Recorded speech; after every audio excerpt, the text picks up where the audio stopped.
Ah bon? Souvent, souvent. Frédéric? Non, mais c'est intéressant ce que dit Daniel, parce que c'est vrai que ça rejoint ce que j'entends souvent, c'est-à-dire que les femmes ont plus tendance à avoir du mal à pardonner à leur ami qu'à leur conjoint.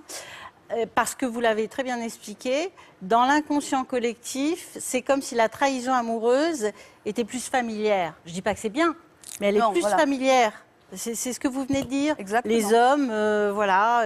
Alors qu'on a beaucoup plus de mal à accepter la trahison amicale. Et c'est un fait. Alors, je ne dis pas que c'est bien ou pas, mais c'est souvent ce que j'entends.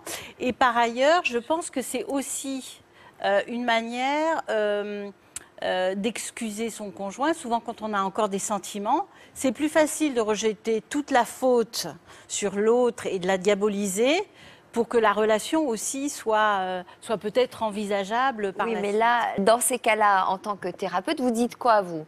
Ah, moi, je dis que les deux sont autant responsables l'un que l'autre.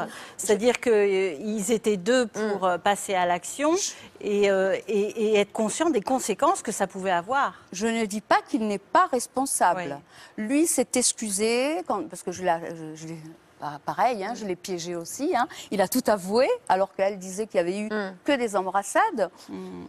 Je ne l'excuse pas, mais il s'est excusé. Lui, par contre, il a dit qu'il regrettait, qu'il m'aimait toujours, que voilà. Enfin, donc, mais bien sûr qu'ils sont fautifs tous les deux, c'est certain.